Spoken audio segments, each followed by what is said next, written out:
Hello guys and welcome back to episode 9 of my Rising Lords single player story playthrough series. So, kickstarting right off from episode 8 where we've got the Great Gathering where we don't know when we need to get back. Well, not back to, but head to Pontifera, but it's telling us we need to head this soon. So, even though I've got some armies on the border from the battle we just fought, they're tiny.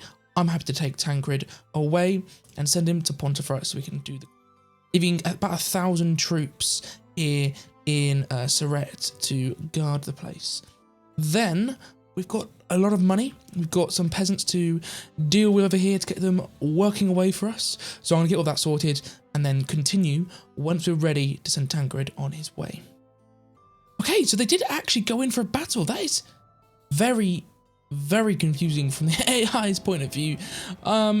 I just assume they're very, very stupid. So they've just thrown away two, again, very tiny armies, but at least trying to save some troops there. So very silly on their part. And I'm very excited to crush these very bold enemy troops. Oh, they actually had less men than I thought they would. I was expecting to at least have, a few hundred men. They barely managed to muster 200, with 180 of them being peasants. Wow, that is really pathetic. Oh, that is them finished. They've got a Pavis there, but it's only delaying the inevitable for them. Oh, how pathetic. One thing I don't know about this game, though, is, oh my gosh, it takes forever to do these battles. Now, there's not even that many units in this battle, but it just takes so long to go from each turn. Like, a good 5 to 10 seconds go from each little character. But alas, we're about to finish these guys off, and they're going to get absolutely smoked. And there we go. 200 units killed. We lost 13. And that is at least the enemy dealt with for the time being. We're not going to get pestered any longer. So I can get Tancred over to Pontifera, and there we can continue the campaign. Garm and Sir Egbert have come to Pontifera with Rykard. They have news of our father's murderers, Rykard says. Greetings, Tancred. Garm says raspily. I confronted one of Rundorf's comrades in arms in Malbec.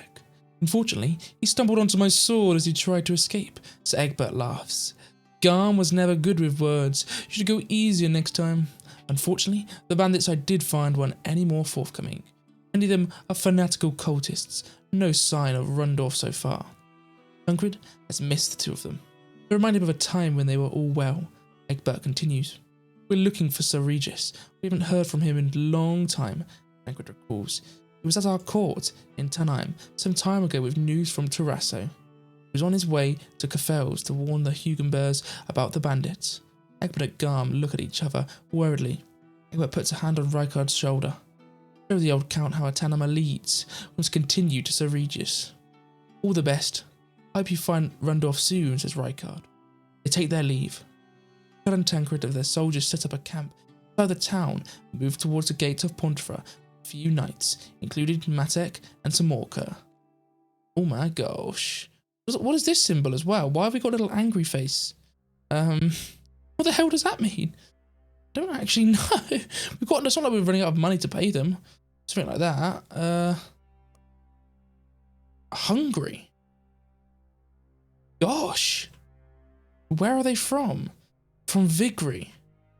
I did not know that's how the game works. No, it's in there hungry. Vigori's still got food left. What does this mean? What the hell? I'll leave that for the time being. But now let's just continue with other things. Look at this. Polenback's actually getting a lot of people. Let's up the tithe to triple. We're actually at 100 happiness.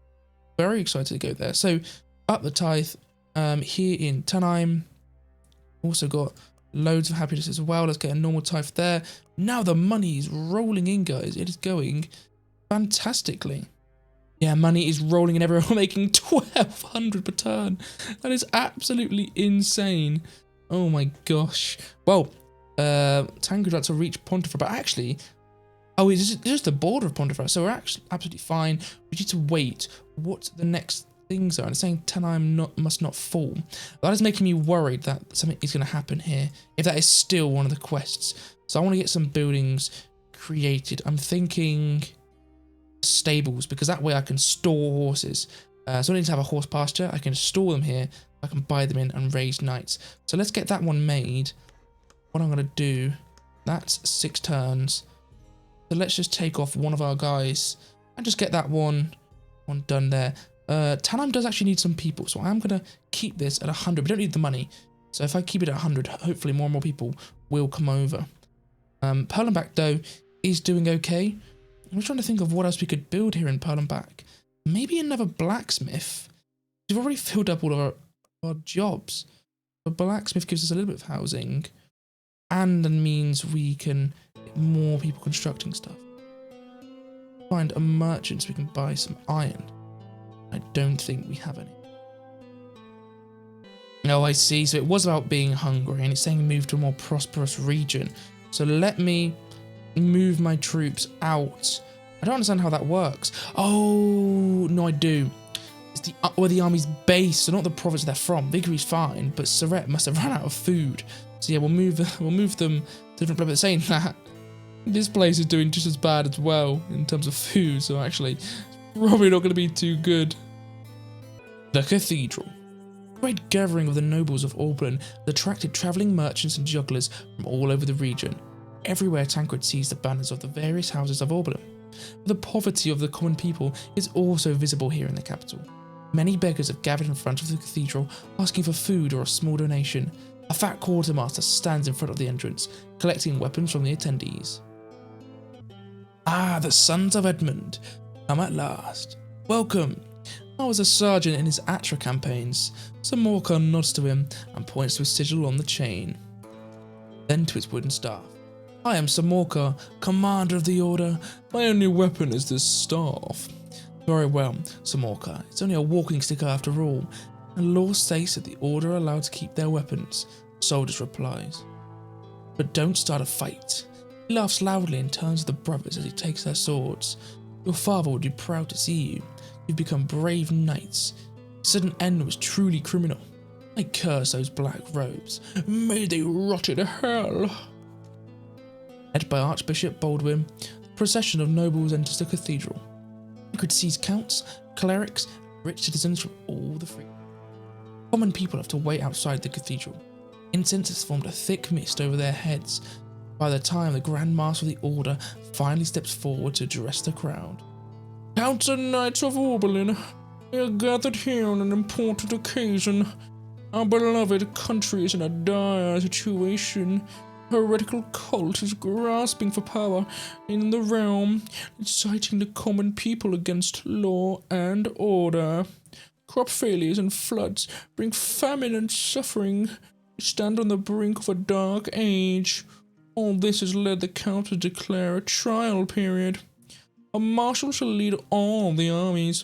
Under his leadership, we will ensure that peace and prosperity reign once more. All knights and counts, barons and priests, called upon to join this noble cause. A roar of approval rises from the ranks of those present. The Master of the Order continues. Rykard of Tanheim has proven himself worthy by his victories against the rebellion. He and his brother Tancred have stood heroically against this storm. Rykard of Tanheim, son of Edmund of Tanheim, step forward. You shall be our leader. Prove your worthiness and destroy our enemies. The cathedral rings with the cheers of the gathered crowds. Rykard proudly steps forward to receive the council's blessing. Suddenly, oh wow, look at this badass geezer. Oh my god, he looks fantastic. He's got some badass bodyguard. Wow, that's awesome. Anyway, suddenly the church doors burst open with a crash. Bright light floods into the church. People are roughly pushed aside as knights clad in heavy armour make their way through the crowd. The nobles protest, some fearfully, some firmly. A dark sense of foreboding grips Tancred. What are holy knights doing here? Whispers Samorka. Instinctively, Tancred reaches for his sword, but it's not there. Muffled shouts and the sound of battle echo from the city. The smell of smoke fills their nostrils. Roughly, the armed knights push the people aside, making their way for a knight in magnificent black armour. How dare you enter here, and armed too? Make yourselves known, the Master of the Order shouts. The knight, Archbishop Baldwin's voice cuts him off. Calm down, my dear faithful. Let me welcome our guest. This is Gawain of Gotika. Sir Gawain, on behalf of the Church of Oblin and all the counts present, thank you for rushing to our aid in this time of need. Oh my god, who the hell is this guy? Okay, the knight steps in front of the altar and removes his helmet to reveal a devastatingly handsome yet cruel visage.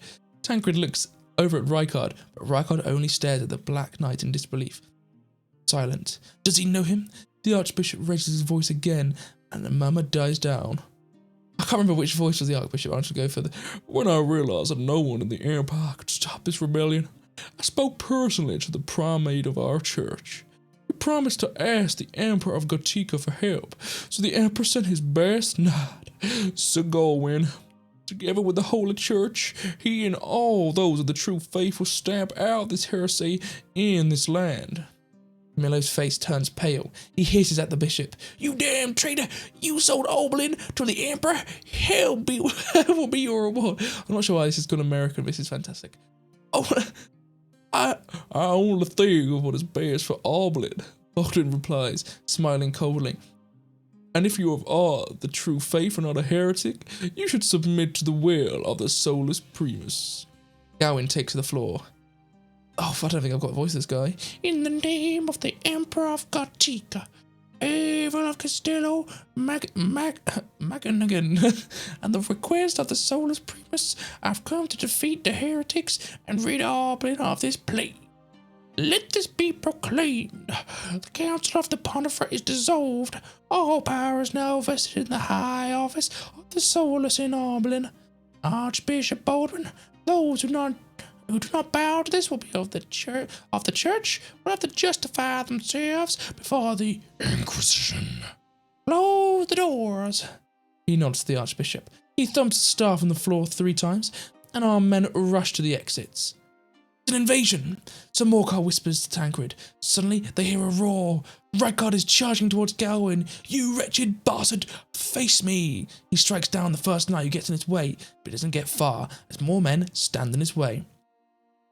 They draw their swords and rush him. Rykard skillfully dodges and strikes down the first knight. He's a fantastic fighter, but there are just too many opponents. Suddenly, Rykard shouts in pain and falls to his knees. A spear is lodged in his side. Tancred runs to his brother, but Gawain's knights see him and charge in his direction. Master of the Order stands in their way. Oh my god, I can't remember. I've done too many voices. This is a crime against the lords of our realm. You have no jurisdiction here, Sir Gawain. He shouts loudly. Gawain, who stood watching the fight impassively, draws his sword and points it at the crowd. In the name of the Emperor and the Church, all those present are hereby arrested and must submit to questioning by the Inquisition. To refuse to admit guilt. Panic breaks out as people try to rush for the exits. Wildly, the Gothicans beat anyone who tries to flee with iron fists. In the commotion, Tancred reaches Rykard. He tries to push himself up from the ground, but fails. Matek rushes over. Take your brother! We have to get out of here now! We've got no weapons! Tancred and Matek help him to his feet. Rykard whispers, Where's Joanne? Tancred looks around, but he can't see her in the chaos of the cathedral. Morcar used his staff to clear a path for them through the panicked crowd. Behind them, they hear the Gothicans. Order and cries of pain from the wounded. They try to make their way to the side exit. The crowd is too tightly packed. Then the quartermaster charges towards them. Those damn traitors, come quickly! I know a way through the crypt! Finally, they reach the open air. Apocalyptic scene unfolds before them. Pontifra burns. They put Rykard on a wooden plank to carry. Oh my god, guys, it's a lot of stuff, isn't it? We've got the Holy Knights and the Church, who I assume are practically the same thing. Oh wow, there's an actually... Wait, what? No way I'm having to battle with 410 men. Oh god. Oh no, I hope this is something else. Oh no, it's not 10 men, my 410 men. It's like I have just a predetermined amount. Gosh, this is really difficult then. I've got to try and escape.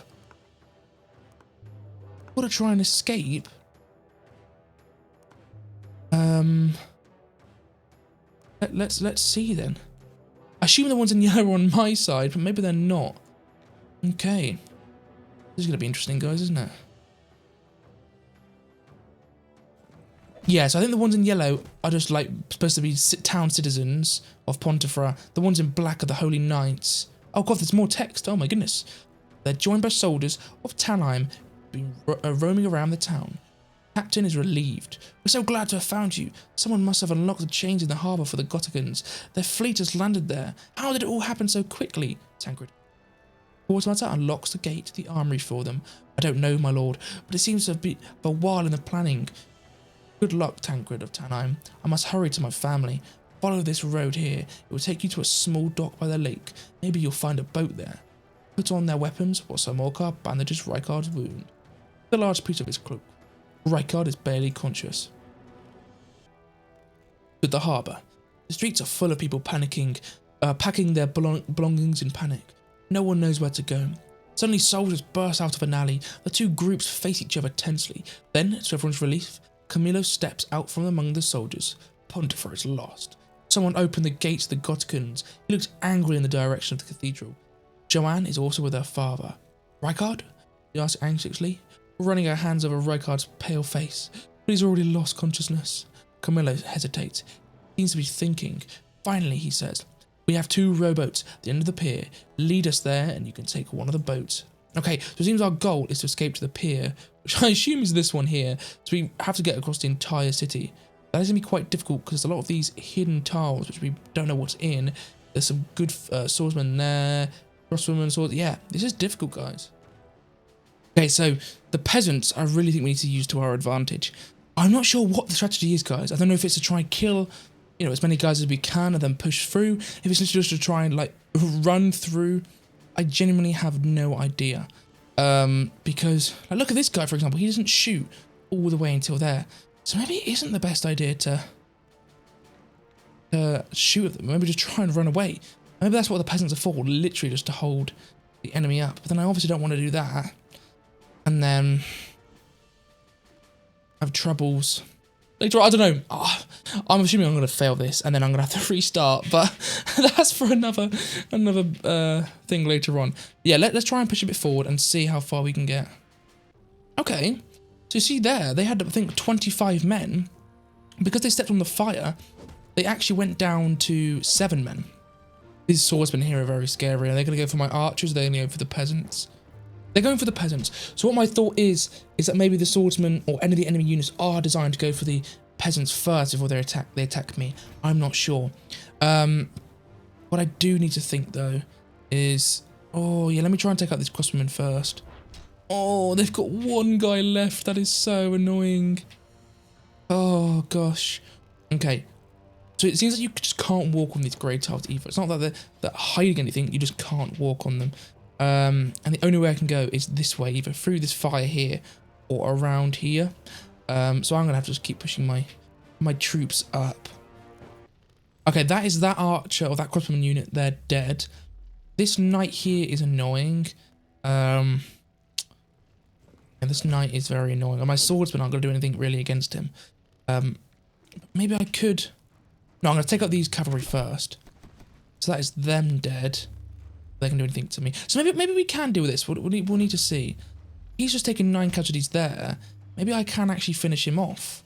But this is just where I'm not sure what to do because, like, obviously my archers aren't even going to dent that guy there. They're not going to dent him. I do have obviously a lot of swordsmen to deal with him, but then I'm going to take quite a lot of casualties because he's a really high level swordsman. 3 swordsmen. So like these knights here, for example, I'm not going to take any casualties. Only going to do 3 damage to them. So I'm not sure if it's best just to pull my way forward. I think that's what I'm going to do. What I'm going to do is set up a obstacle here just to block these knights in. Okay, all the peasants around me are dying, leaving just enemy infantry. And all their infantry are really good. They're level 2 infantry. These are level 3 infantry. Oh gosh. The peasants don't even do like 1 casualty to these guys here. I'm gonna have to start giving like first strike and stuff like that. What I'm gonna do is get 2 obstacles. Oh, the obstacle has to be touching your guy, doesn't it? Okay, what I can do here then is get an obstacle there, because I'm then gonna need to go through the fire, and then get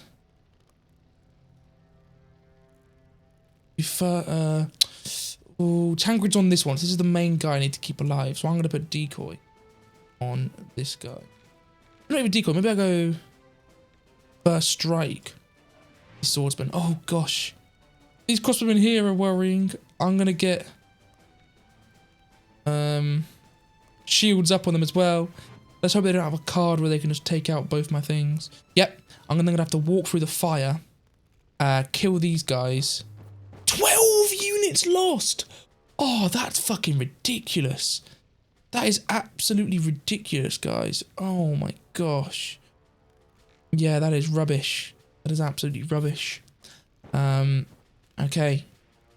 We might be screwed then. I didn't know walking through fire gives you that many casualties. Oh, what? What? They used a ladder to go on the fire. What are they doing? That doesn't make any sense. Okay, these crossbowmen... The crossbowmen aren't even going for my... Very strange. These guys are stuck here because they even need to use a ladder or breach through the obstacle on my wall. So I'm going to try and just kill these guys, get as many casualties off on them. 2, not too bad. And then... Maybe if I just get Tancred a way to escape, that's enough. Okay, they are starting to break down the obstacle there. But I'm just thinking, I can't walk over the fire. That is just too much. But if I do forced march on Tancred...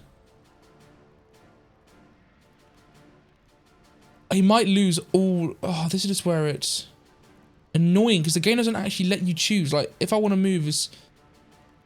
I could go here, I suppose, but I don't get anything out of my forced march. I'm going to go for it. I assume we lose half. Let's retreat. Yeah, we lose half of our troops. And he's retreated. Flee to the harbour. His unit must not be eliminated. Boom! We did it! We just needed Tancred's unit to escape. Come on! Oh, I was worried we were going to get stuck on that forever, guys. I can't lie. Oh, we just managed to escape. The lake. The pier is full of people. Camillo ruthlessly pushes his way through. They put Rykard and Joanne on a boat together, while Camillo takes the helm. Tancred takes the helm of the other boats. Slowly, they set off. Several people still try to get on board, but Camillo drives them away with his sword. They row into Lake Erie, all their might. Behind them, they hear the ring of weapons and cries of fear. The city is lit with flickering flames and a cloud of smoke. Blankets. That's makes sense, actually. A cloud of smoke blankets the once proud imperial capital of Pontefract. Bolt whirls over their heads. A holy bark is taking up the chase, and it's closing in fast. Growing drums thunder in Tancred's ears. Camillo calls out Tancred from the other boat. Look, over there, the fog bank. We're safe if we can reach it. Men of both boats row with all their might in the direction of the fog, as more arrows and bolts rain down on. Just in time, dense fog settles around them. The Gothicans' shouts and taunts can still be heard, but they can see no further than arm's length. They row on as quietly as possible. Night falls, it finally becomes quiet. Take turns rowing. Tancred, the night seems endless. The next morning, as the fog slowly lifts, they see the northern shores of the lake, but Camillo's boat is no longer there. Oh my god. The lake. They wait until the sun is high in the sky, but there is no boat to be seen. Matek tries to reassure him. Surely they've landed on one of the other shores. Tancred does not answer, but wanders along the shore, hoping to see a small boat somewhere on the horizon. His companions follow in silence. After a while, Samorka grabs him by the shoulder. We must return to Talheim, said Tancred. The Gothicans will be searching the shore for any fleeing nobles. Now they've captured all the nobles, they hold all the cards. There's nothing more we can do here. We can only hope that Camillo has escaped with Rykard. Oh my god, guys. Oh, this is cool. Oh wow, we're actually in a completely new place. Oh, that's awesome. I was just expecting, you know, that we're just in Talheim again and it starts again. But no, this is a cool little story now, guys. They reach Ochtenberg in the evening. The village elder welcomes them and asks him about Camillo. Oh no. No one has passed through here, my lord. They have a quick meal and get ready to leave. We need horses. We must hurry to Talheim and organise a rescue for Sir Rykard, Tancred says to the village elder. He grimaces. Sorry, we haven't got any left. The plague has taken them all. I can give you some provisions for the journey. Thank you for the help, Tancred replies. You should be on your guard. The Godkins will be coming soon, and Tanheim will need your help. The elder nods. I'll send scouts to the lake to look for boats. Perhaps your brother will arrive on these shores after all. Tancred and his small troop begin their long, arduous journey home. So, we're going to keep traversing through the snow to try and get back to Tanheim. I don't recognise this place at all, but I think it's like the far southwest from Tanheim. I think we are literally in Oxenberg. Tanheim! The sun is just rising as they climb the last hill. Oh god, I see a fire. Oh no. But when Tancred catches sight of Tanheim Castle in the valley, his stomach clenches. Thick, black smoke lights over the valley, and the smell of burning carries on the wind. Castle's main tower is ablaze. Fear and anxiety spreads among the men as they see women and children being rounded up by armed men. Tancred thinks he recognises his mother among the captives. Her hands are bound, and a black-clad bandit pushes her towards the other bound prisoners. Tancred is stricken in fiery rage. Is everything to be taken away from him now? First his brother, now his mother, his home, his inheritance. He draws his sword. His handful of men grimly draw their weapons. They know they are outnumbered. This is their home, and their friends and families are in danger. For Tanheim! Matek bellows. Tanheim! They all yell as they charge down the hill. The first bandits turn in surprise and grab their weapons. Horns sound as the rebels gather and form barricades. Further horns sound from the forest. Tancred and his knights are oblivious. The knights of Tanheim sweep into the first line of enemies like a scythe, driving them back.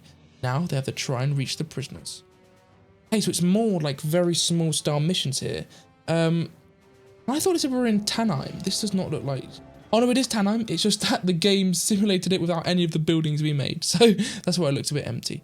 But yeah, this might be another difficult one. We've actually got more tools than we had before. Yeah, these aren't, but they are a little bit upgraded. But yeah, I think we can deal with these guys okay. And they're actually getting a few more troops. Okay, we've got the swordsmen are our absolute priority though. Okay, so this might be difficult, guys.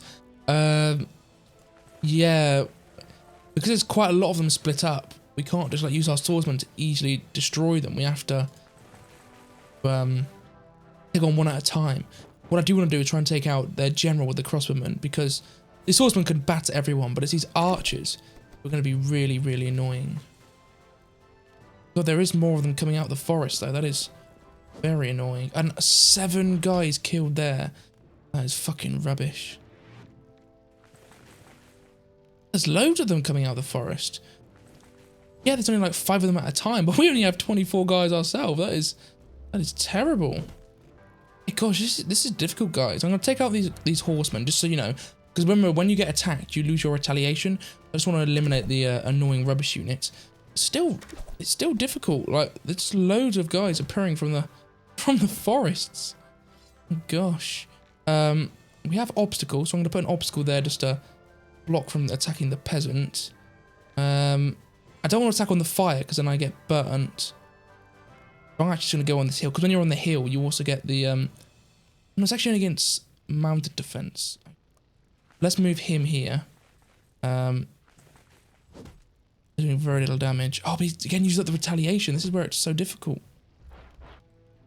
Okay, I'm going to try and take out these spearmen. Okay, perfect. That's them dead. Oh, and I stepped in some spikes. Oh, this is rubbish. Yeah, this is really difficult, guys. No retaliations on our troops. I think I'm going to have to take out the war, because they don't get any retaliations, they're just going to whittle us down. So I think I just need to eliminate their little pockets of them, because we're going to take some serious casualties. So I'm whittling them down over there. Just try and... yeah, just whittle down these archers. Okay, perfect. So the spearmen over here are holding out. But look, like they've captured us back there. That's fucking annoying. Okay, at least they're down, though. They're down. Oh, God. We've only got 2 swordsmen, though. Oh, no, but they're just doing damage to us. We can't retaliate. Okay, can we kill them? Oh, 1 unit left. That's annoying. They're coming from everywhere, guys. Yeah, we just need to pick them off. Oh, we need to free the prisoners. Oh shit, I forgot that's the objective. There's me just trying to kill everyone. I forgot we actually have to free them. We have to get over here. Oh shit, I've not been playing that properly. Okay guys, I've messed up a bit there. I'm sure we'll make it. So that's actually why you're supposed to be able to do it. You're not supposed to kill everyone. You're supposed to free the prisoners. Oh god, I'm an idiot. Yeah, I've given him forced march. He can't make it just yet, but it'll be very, very close. Oh, of course I went on the one with the bloody fire. I'm such an idiot. But yeah, I don't know if it just ends once we reach the prisoners. If it does, then obviously we won. But if not, but yeah, look at these guys. Now they've actually got armored dudes coming up. Yeah, you are supposed to just get there as quick as you can. Horsemen over there are dead. But if we get to the prisoners, it ends. Oh, look at this guy. What a fearsome man. Randolph. New black robes keep appearing on the battlefield. But eventually, they reach the prisoners. Tancred can make out his mother among them. Recent events have made their mark on her, but she still stands tall. Thanks, Solace, Tancred, you've come. You came at us in an ambush during the night, she says. We are so few. Where's the rest of our army? Tancred cuts her bonds and is about to answer when someone calls his name loudly. Tancred spies a soldier with a greatsword. Midst of Tannheim's soldiers. His fierce blows shatter armor and shields as if they were made of parchment. The one-eyed bandit. Father's murderer. Oh crap, yeah, from the tutorial. When you take on Perlenbach, yes. His misshapen face twists into a grin. Welcome home, Tannheimer. How'd you like your welcome? He shouts, laughing loudly. I've already had a bit of a look around. His sword plunges deep into a knight's shoulder, causing him to fall to the ground screaming. With a brutal jerk, he frees his sword. Allow me to introduce myself. My name? Captain Randolph. I killed your father. Tancred looks behind Randolph and sees the small chapel on the hill in flames. Enraged, he charges at Randolph. The attack might have taken an inexperienced squire by surprise. Tancred is tired from the exertions of the past few days. Randolph easily swats Tancred's sword aside. Then he raises his own sword for a powerful attack. Tancred dodges to the side, just in time. The fight continues. They keep exchanging blows, try feints and mock attacks to test each other and find weaknesses. Randolph's weak side seems to be on the right. Perhaps an old wound from a previous battle, his missing eye. Tancred feints his punches from the right and then tries to break through with the left. Randolph, however, is not surprised. He seems to be well aware of his own weaknesses. He retaliates relentlessly, his heavy blows pushing Tancred. Tancred stumbles and falls to the floor. He loses his helmet and sword. The noise and shouting around him is suddenly amplified. Coming from all directions, Randolph stands over him and lunges for the decisive blow. Just as Tancred thinks it's the end, a bolt suddenly pierces through Randolph's arm. His arrogant smirk is wiped off his face. Is it surprise? He roars in anger and pain. Face me! Oh, that's Tancred. Face me, bandit! Tancred hears Matek shout. So we meet again, cursed Atraman, roars Randolph as he raises the greatsword with one hand. Peck leaps over the downed Tancred and attacks the injured Randolph.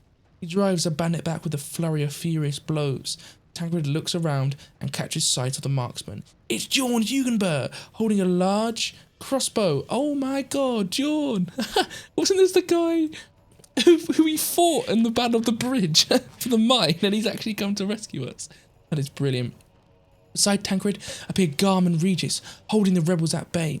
Sir Egbert helps him up. We've taken Lady Ava to safety in the forest, Tancred, he says as he hands him his sword. We must flee with her, otherwise all will be lost. Tancred watches as Matek fights desperately in the midst of a knot of rebels. Randolph continues to swing his sword as if he'd never even been shot. No! Tancred cries in despair and rushes to help Matek. Never again will he abandon a friend. Matek sees him and shouts something in his direction. Tancred can't hear him over the noise of battle. He's almost reached him when he's struck from the side by a heavy blow. Light flickers brightly before his eyes, then everything goes black. Oh, poor Matek. Oh, it's so sad. Okay, we've won the battle, but it's not a win. It's just because we managed to escape. Oh gosh. Captain Randolph, that bloody man. He's done it again. In the hills, dark when Tancred regains his consciousness. His head throbs, turns his head as far as it will go. One of his companions stands beside him. It's his uncle, Sir Egbert. He looks down at Tancred. Thank solace you're awake again. Heck, Tancred whispers. He held off the black robes while we got you to safety. That's all we know. All I know is that Matek never gave up. Come, let's get you to your mother. She needs you now. Can you walk? Oh, Matek. Tancred tries to stand, but the pain in his head makes him fall to his knees again. His stomach turns and he vomits. Egbert hands him a drinking pouch. Tancred takes a deep gulp. Egbert helps him to his feet. The whole valley is full of black robes and they're looking for us. Matek's heroism will be in vain if you're captured now. Oh gosh, you've got 25 men. We need to escape. This is very, very sad. Tancred and entourage must escape the pursuers. Move army to next waypoint. So guys, this has been a really fun end to the episode. We've gone from just the normal bog standard Rising Lords content with the armies and whatever to actually having to escape a city, fighting these bandits. I'm actually really enjoying how the story's picking up. And if you're watching to the end, a million thanks to you, and you must be enjoying it too. So if you are, please leave a like, guys. Please do make sure to subscribe to see some more Rising Lords content, and I will see you in the next one. Bye, guys.